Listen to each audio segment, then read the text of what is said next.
AP Decision Notes. What to expect in Nevada's presidential primary and caucuses. Washington, Nevada again holds the coveted first in the West slot in the presidential campaign calendar, but this year's showdown in the Silver State won't look like it did in previous years. State lawmakers opted to move away from the Iowa-style presidential caucuses that Nevada had held for years in favor of a traditional, state-run primary next Tuesday. The state GOP opposed the plan and opted to hold caucuses on February 8 to allocate delegates. The party also barred candidates running in the primary from running in the caucuses, forcing them to choose one event over the other. Donald Trump is competing in the caucuses, in which all 26 delegates will be awarded, while Nikki Haley opted to stay on the non-binding primary ballot. She's the only active major candidate on the ballot, but her biggest opponent on Tuesday might be the "none of these candidates" option that some Trump supporters might use to send her a message ahead of the South Carolina primary on February 24. Nevada's state-run Democratic and Republican presidential primaries will be held Tuesday. Polls close at 7 p.m. local time, which is 10 p.m. Eastern Time. The party-run GOP caucuses will be held 2 days later on February 8. Caucus hours are 5 p.m. to 7:30 p.m. local time, which is 8 p.m. to 10:30 p.m. Eastern Time. The Associated Press will provide coverage for the Democratic and Republican presidential primaries on Tuesday and the Republican caucuses on February 8. The Democratic primary ballot includes Biden, Williamson and 11 other candidates. U.S. Representative Dean Phillips of Minnesota is not on the ballot.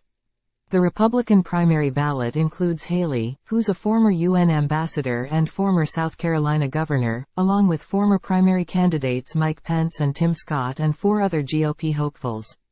Trump, the former president, is not on the primary ballot. The Republican caucuses will feature 2 candidates, Trump and Ryan Binkley, a pastor. Haley is not on the caucus ballot. Write-in votes are not allowed in either the primary or the caucuses. In the primary, voters also have the option to vote for none of these candidates. Only registered party members may participate in that party's primary. However, Nevada also has same-day registration, which allows new voters to register and registered voters to change their party affiliations at the polls on Tuesday or during the early voting period. The deadline to change party affiliation for voters casting mail ballots was in January. The GOP caucuses are limited to registered Republicans. The deadline to register was January 9. No same-day registration is permitted. Caucus goers must present a government-issued ID. Republican voters may participate in both the Republican primary and caucuses. Nevada's 36 pledged Democratic delegates are allocated according to the national party's standard rules. 8 at-large delegates are allocated in proportion to the statewide primary vote, as are 5 pleo delegates, or party leaders and elected officials. The state's 4 congressional districts have a combined 23 delegates at stake, which are allocated in proportion to the vote results in each district.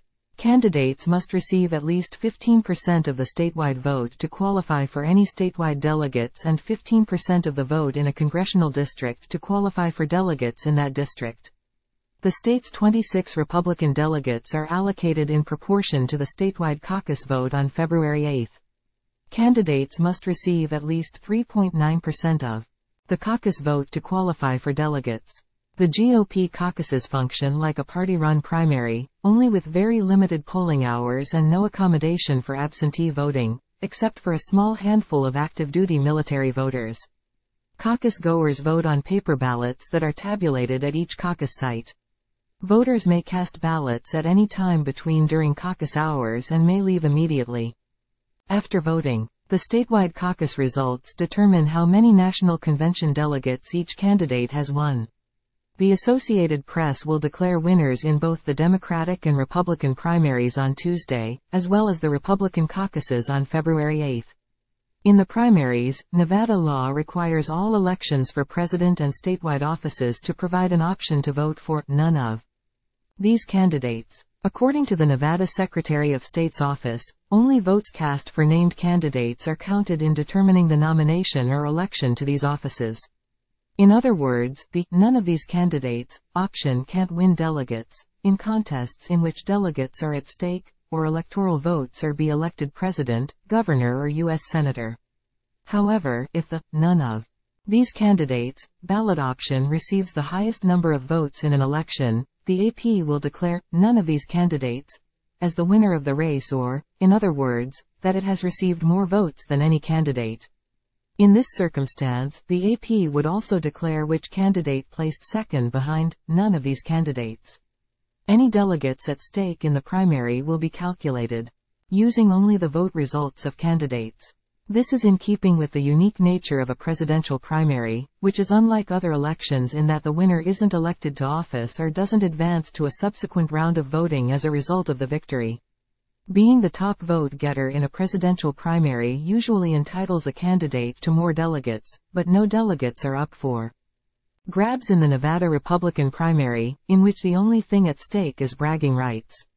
Declaring that none of these candidates received the most votes or won the primary would in this case provide a more accurate reflection of how Nevadans voted.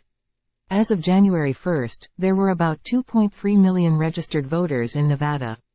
About 31% of them were Democrats, 28% Republicans and 34% independents. There is not a recent Nevada presidential primary to provide a meaningful point of comparison, but turnout for the 2020 Democratic caucuses was about 6% of registered voters.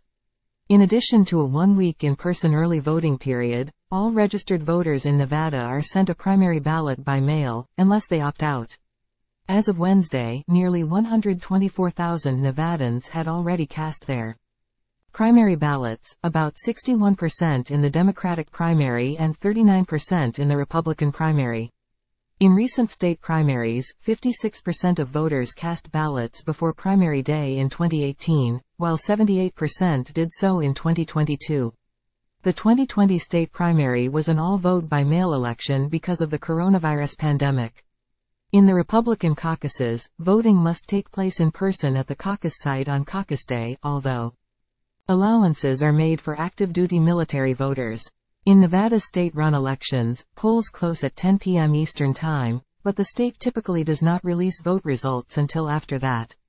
In the 2022 general election for governor, the first vote update was not available until 12:41 a.m. Eastern Time, with the final election night update at 4:44 a.m. Eastern Time with 82% of votes tabulated. In the 2016 GOP caucuses, the first votes were reported at 11:01 p.m. Eastern Time, and the last caucus night update was at 5:19 a.m. Eastern Time with 100% of votes counted. As of Tuesday, there will be 273 days until the November general election.